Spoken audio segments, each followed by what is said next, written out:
Hello friends, இன்றைக்கி நம்மளோட favourite serial சிறகடி காசில் என்னெல்லாம் நடந்துச்சுன்னு ஷார்ட்டாக ரிவ்யூ பார்க்கலாம். பாட்டிக்கு நகை வாங்குறதுக்காக மீனாவும் வந்து கடைக்கு போகிறாங்க.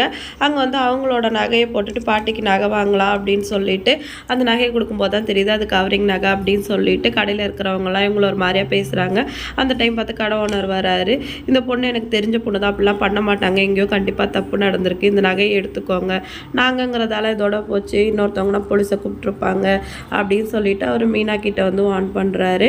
ரெண்டு பேரும் வெளில வந்துட்டு டென்ஷனாக பேசுகிறாரு. வந்து முத்து என்ன நடந்ததில்லை, நம்ம இவ்வளோ தூரம் பேசுகிறோம், நம்மளை வந்து அசிங்கமாக பேசுகிறாங்க அப்படின்னு சொல்லிட்டு கோவப்பட்டு வீட்டில் போய் இருக்குது அப்படின்னு சொல்லிட்டு காரில் திட்டிக்கிட்டே வராரு. மனோஜோட வேலையாக தான் இருக்கும், கடையில் தான் இருப்போம், போய் ரெண்டு மிதிச்சேன்னா உண்மையெல்லாம் வெளில வந்துடும் அப்படின்னு சொல்லிட்டு முத்து சொல்கிறாரு. அவசரப்பட்டு எதுவும் பண்ணாதீங்க அப்படின்னு சொல்லிட்டு மீனா சொல்கிறாங்க.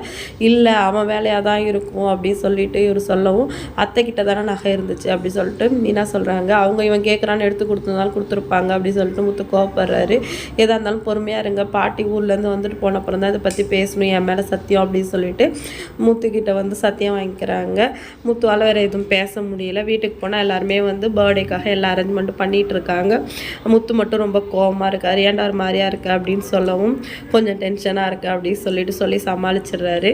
மனோஜ் வந்து டென்ஷனாக ரூமுக்கு வராரு. முத்து எங்கே என்னை பற்றி எதாவது கேட்டானா அப்படின்னு சொல்லிட்டு கேட்குறாரு. அவர் ஏன் என்கிட்ட பேச போகிறான்னு ரோஹினி சொல்கிறாங்க. சரி நான் போய் ஃப்ரெஷ் ஆகிட்டு வந்துடுன்னு உள்ளே போகிறாரு. அந்த டைம் பார்த்து கிறிஷ் வந்து ரோஹினிக்கு கால் பண்ணுறான். நான் அந்த மாதிரி ஒழுங்காக ஸ்கூலுக்கு போகிறேன், மேக்ஸில் நிறையா மார்க் வாங்கியிருக்கம்மா அப்படின்னு சொல்லிட்டு இருக்கும்போது ரோஹினி வந்து ஓகே செல்லம் நல்லா குட்டாக படிக்கணும்னு சொல்கிறாங்க. அந்த டைம் பார்த்து மனோஜ் வந்துடுறாரு. யார்கிட்ட பேசிகிட்டு இருக்கேன்னு சொல்லும்போது ஃபோனை கட் பண்ணிடுறாங்க. இல்லை என் ஃப்ரெண்டுக்கிட்ட தான் பேசிகிட்டு இருக்கேன்னு சொல்லி சமாளிச்சிடுறாங்க. பாட்டிக்கு என்ன கிஃப்ட் வாங்கி கொடுக்கலான்னு பேச்சு வருது. புடவை வாங்கி கொடுத்தா போதும் அப்படின்னு சொல்லிட்டு மனோஜ் சொல்லிடுறாரு.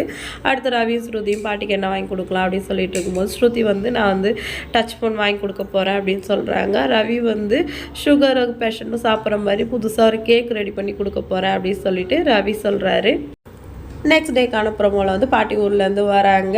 எல்லாருமே ரொம்ப ஹாப்பியாக எல்லா அரேஞ்ச்மெண்ட்டும் பண்ணி வச்சுருக்காங்க. பாட்டி என்ன சொல்கிறாங்கன்னா, எனக்கு பிடிச்ச மாதிரி யார் எனக்கு கிஃப்ட்டு கொடுக்குறாங்களோ அவங்களுக்கு நான் ஒரு கிஃப்ட்டு கொடுக்க போகிறேன் அப்படின்னு சொல்கிறாங்க. கண்டிப்பாக எப்படியும் முத்தும் மீனாவும் சிம்பிளாக தான் வாங்கி கொடுப்பாங்க. அதுதான் பிடிச்சிருக்குன்னு பாட்டி வந்து அவங்களுக்கு கிஃப்ட்டு கொடுக்க போகிறாங்கன்னு நினைக்கிறேன். நீங்கள் என்ன நினைக்கிறீங்கன்னு கமெண்ட் பண்ணுங்கள். வீடியோ பிடிச்சிருந்தா லைக் பண்ணிக்கோங்க. இன்னொரு வீடியோவில் மீட் பண்ணலாம். டாடா பாய்.